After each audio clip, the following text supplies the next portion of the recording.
Assalamualaikum warahmatullahi wabarakatuh. Saya ingin bertanya Ustaz, mungkin perihal takdir tadi ya. Jadi pertanyaan saya ialah, bagaimana memahami surah Al-Baqarah ayat 286 yang berbunyi, Allah tidak membebani seseorang melainkan sesuai dengan kesanggupannya. Tapi di dalam realita kehidupan, contohnya seperti ini. Ada seseorang meninggal karena penyakit kanker, dia menang sakit sampai meninggal. Ada orang saking stresnya sampai dia gila.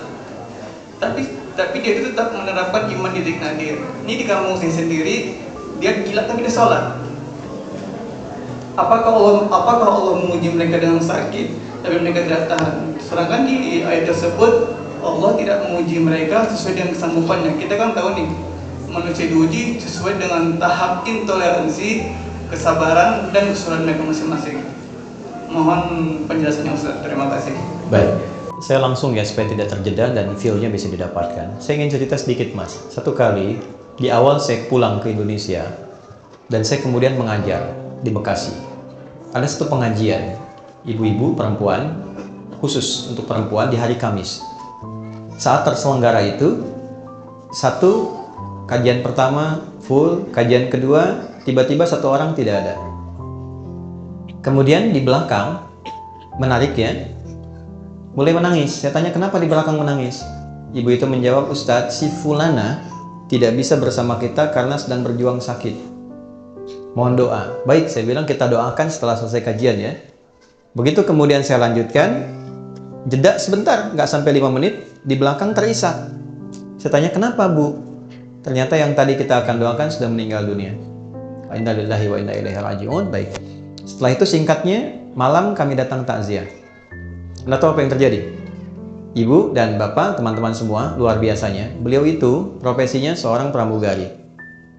Dalam pramugari profesi yang beliau jalani, tentu banyak kegiatan-kegiatan keduniaan yang terjadi, sehingga juga untuk berhijab pun dulu belum punya kesempatan, pergaulan juga luar biasa. Di ujung hidupnya, Mas, ini yang penting saya sampaikan, dia memutuskan untuk berhenti, selesai, dan dia aktifasikan sisa hidupnya untuk memperdalam Islam.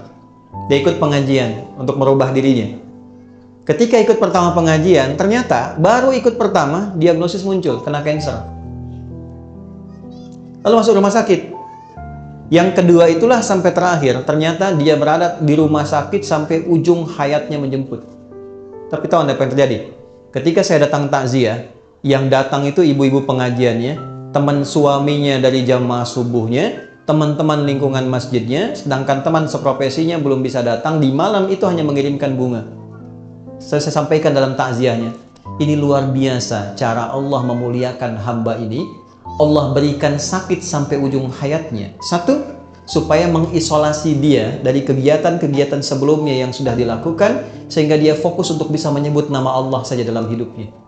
Setelah dia berubah menjadi orang baik, setelah cukup baginya kemudian beribadah, Allah jemput akhir kehidupannya di tempat dia terisolasi, sehingga dia tidak berbaur lagi dengan yang lain untuk membuat sesuatu yang menyimpang dari kehidupan sebelumnya.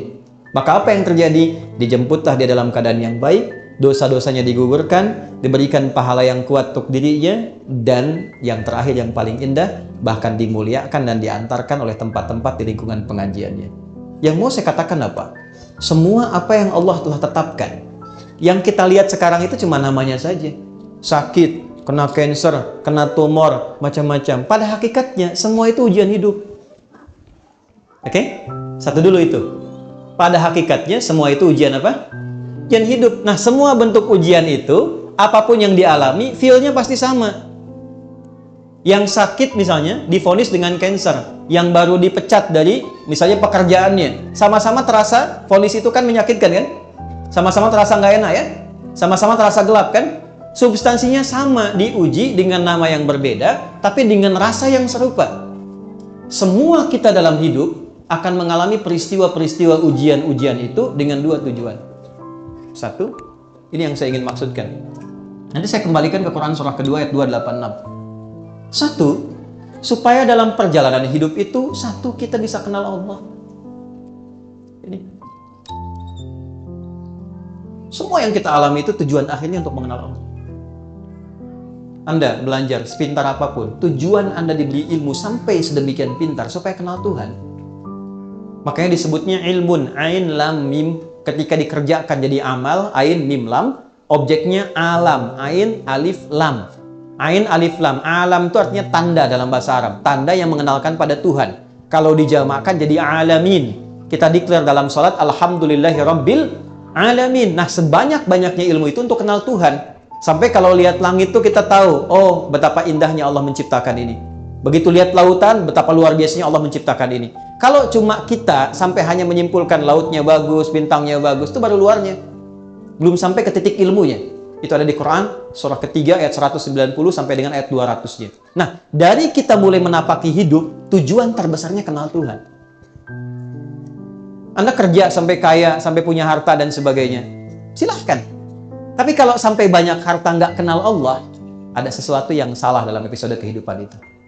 Nah, ada orang-orang yang dikenalkan lewat sifat sukacita, suka. Hal-hal yang cenderung disukai dan bercita-cita untuk mendapatkan itu. Pintar, kaya, punya kedudukan. Ujungnya apa? Kenal Tuhan. Gimana caranya dengan harta itu kita dekat dengan Allah? Gimana caranya dengan kedudukan kita dekat dengan Allah? Ini konsepsinya ada di Nabi Sulaiman misalnya. Ketika dipuji, Anda begitu hebat bisa menaklukkan awan dan sebagainya. Apa jawab beliau? Hadza min fadli rabbi liyabluwani aashkuru am akfur. Ini keutamaan yang Tuhan titipkan pada saya hanya untuk menguji secara konseptual apakah saya kenal Allah atau tidak. Mengenal Allah dengan sifat sukacita disebut dengan syukur namanya. Oke? Jadi syukur itu bukan sekedar mengucapkan alhamdulillah di lisan kita dari nikmat yang kita terima. Syukur itu bagaimana kita mengolah nikmat yang Allah kasih kepada kita untuk menggunakan nikmat itu supaya lebih kenal dan dekat dengan Allah. Disitulah baru terasa nikmatnya punya Tuhan. Apa fungsi mata? Bukan kalau cuma sekedar melihat, hewan juga melihat. Ayam melihat, kambing melihat. Mata kita ditugaskan untuk melihat yang baik-baik. Bagaimana taunya yang dilihat baik? Pelajari ketentuan Tuhan. Baru terasa punya Tuhan ketika dipraktekkan ketentuan itu. Kata Allah, jangan lihat, dipalingkan. Baru kita merasa iman kepada Allah. Kalau nggak pernah kita ikuti, kita nggak merasa punya Tuhan. Makanya yang sudah beriman, sudah berislam, kan nggak semua bisa dilihat. Ya kan? Anda keluar, lihat reklame di luar. Ada tampilan postur yang tidak boleh dilihat. Kan Anda palingkan kan? Lalu lisan Anda berkata, astagfirullah. Nama Allah disebut. Dan tidak ada yang terlambat. Matanya tetap, lisannya istighfar. Astagfirullah. Nggak begitu. Ya kan? Nah, disitulah baru terasa nikmatnya punya Tuhan. Itu satu. Ya, yang kedua, ada ujian yang kedua terasanya duka. Nih.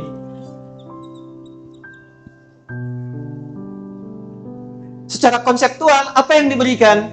Ya, Allah kasih contoh. Misal, ujian pertamanya sakit. Anda sebut sakit tadi. Tahu Nabi Ayub kan? Oke, Nabi Ayub dengan kita soleh mana? Nabi Ayub. Beliau Nabi, kita bukan. Pernah nggak berbuat maksiat Nabi Ayub? Tidak. Salah apa Nabi Ayub sampai diuji dengan penyakit yang dideskripsikan dalam Al-Quran? Penyakit itu tidak akan pernah dialami orang setelahnya dan tidak pernah dialami orang sebelumnya. Tidak akan pernah dialami orang setelahnya dan tidak pernah dirasakan orang sebelumnya. Artinya spesial, betul-betul sakit. Nabi loh, sakit. Dan untuk menuju sakit itu ada dua proses dulu. Hari pertama, semua aset beliau itu habis semua. Beliau itu orang kaya, yang kaya luar biasa. Ternaknya banyak, kebunnya banyak. Hari pertama, satu hari, ternaknya mati semua, kebunnya terbakar. Ya, apa yang terjadi? Malah makin meningkat ibadahnya. Terima kasih ya Allah, Engkau titipkan ujian ini untuk saya, bukan pada hamba yang lain. Engkau percaya dengan saya. Setan makin penasaran. Ya Allah, minta izin. Yang kedua, wafatkan semua keluarganya dari anaknya. 12 anaknya hari kedua meninggal semua. 12 anaknya meninggal semua. Terima kasih ya Allah yang telah menitipkan anak-anak itu untuk aku rawat dan selesai tugasku merawatnya, dia kembali kepada pemiliknya. Setan makin penasaran. Ya Allah, izinkan berikan ujian sakit yang tidak pernah dialami orang sebelumnya, tidak akan dirasakan orang setelahnya. Ya, yang kalau di tafsir-tafsir itu agak berlebihan, sampai ada binatang macam-macam mau sholat dilepas dulu, itu agak berlebihan. Intinya sakit yang luar biasa. Apa yang terjadi? Malah nambah lagi ibadahnya. sampai pada titik puncaknya. Nah, ini poinnya. Quran surah 21 ayat 83 sampai 84. Ini nanti jadi ijazah yang kita bisa teruskan pada pertanyaan Anda tadi. Sampai pada puncaknya ketika beliau tidak mampu menunaikan ibadah dengan sempurna lagi karena makin dahsyat penyakitnya yang kemudian menerpa, maka keluarlah kalimat ini. Wa ayyuba, dan pernahkah engkau belajar dan dengar kisah Ayub? Idznada rabbahu anni massani yadhurru wa anta arhamur rahimin. Ketika beliau bermohon pada Allah dengan mengatakan, ya Allah, penyakit ini, perhatikan kalimatnya, sudah mulai mengganggu aku sehingga aku tidak bisa menunaikan ibadah lagi dengan sempurna. Jadi minta sembuhnya itu bukan sekedar ingin sehat, tapi motivasinya untuk lebih mendekati Allah. Ya. Anda kalau sakit pengen sehat, biasanya kan pengen sehat kan? Nah setelah sehat tuh mau ngapain? Di Quran itu ada panduan yang sangat indah. Kalau penyakit Anda ingin disembuhkan, ya dengan cepat, tatkala orang memvonis Anda mustahil, tidak mungkin dan sebagainya, maka satu hal yang pernah dicontohkan Nabi Ayub, arahkan kesembuhan itu dengan tujuan untuk meningkatkan kedekatan diri dengan Allah. Ya Allah, penyakit ini sudah mulai menghambat hamba untuk semakin meningkatkan ibadah kepadamu. Sedangkan kau yang paling sayang kepadaku. Kalau pada yang paling sayang tidak menyembuhkan, kepada aksi apa lagi aku mesti berharap? Wa anta arhamur rahimin. Apa yang terjadi? Fastajab. Dijawab itu dengan cepat tanpa jeda. Harfu aqfin rabitin baina syai'aini bila hudud. Paham? Tidak. Huruf yang menyambungkan dua peristiwa dengan cepat tanpa jeda. Peristiwa pertama berdoa, peristiwa kedua dikabulkan doanya. Antara berdoa dengan dikabulkan doanya tanpa jeda. Begitu bermohon, seketika dikabulkan. Tapi kapan pengabulan itu terjadi? Ketika sabar dijalani.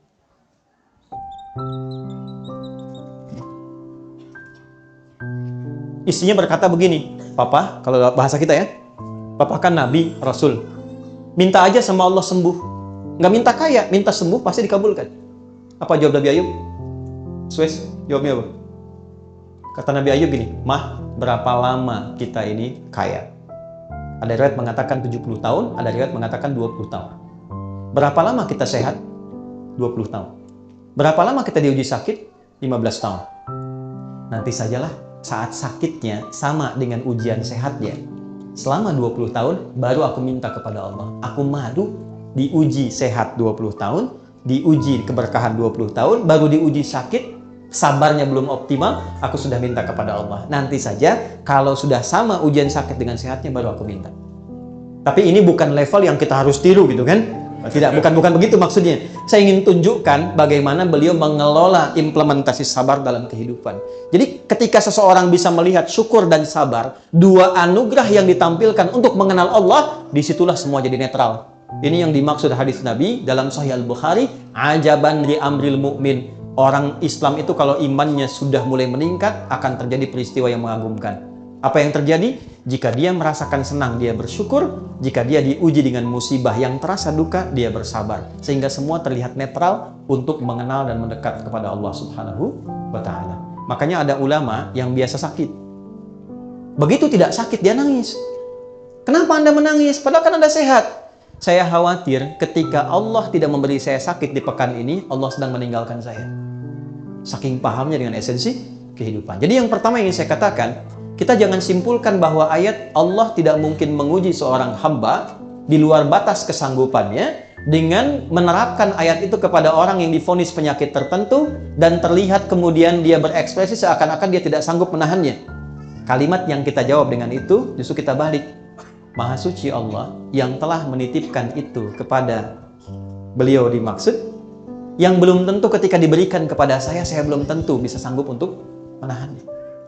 Yang diberikan kepada orang lain belum tentu sanggup menjalaninya. Diberikan kepada hamba yang ini karena dipilih dia dengan itu, satu, meningkatkan kesabarannya. Dia dapat peluang ibadah. Jadi kalau Anda menghadapi apapun, persepsikan itu dalam bahasa Quran, satu, sebagai peluang ibadah untuk mengenal dan mendekat kepada Allah dengan apa yang khusus diberikan pada kita, bukan pada orang lain. Ini mahal loh. Di situ kita sering berdoa kan? Di situ kita sering sebut namanya. Berapa banyak yang dinilai?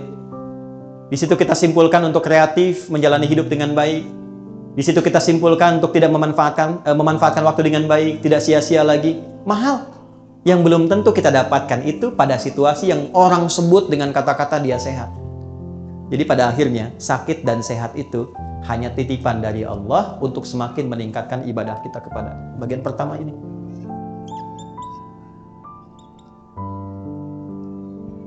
Dua.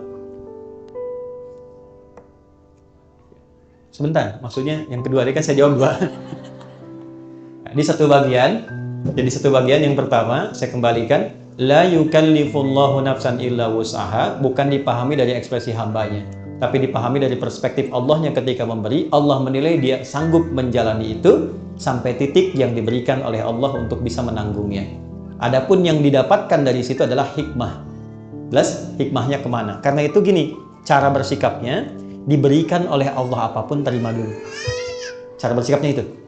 Katakan pada diri kita, terima kasih ya Allah yang telah menitipkan ini kepada saya, bukan pada yang lain, karena Engkau menilai aku sanggup menjalaninya. Setelah itu yang kedua, kenali Allah dengan petunjuk-petunjuk yang diberikan kepada kita lewat pemberian itu. Jadi kalau sakit, belajar hikmahnya tentang ayat-ayat sakit. Jangan Anda sakit belajar yang dikaji tentang ayat-ayat bisnis. Nggak nyambung. Pelajari Nabi Ayub, Nabi Ibrahim ketika sakit bagaimana, ya. Dan yang kedua tadi yang ingin saya sampaikan, supaya kita bisa menikmati proses ikhtiar di dalamnya, sehingga mengumpulkan banyak pahala yang mungkin bisa kita raih, yang tidak ditemukan dalam kondisi apa? Sehat. Jadi semua netral terlihatnya. Allahu a'lam bi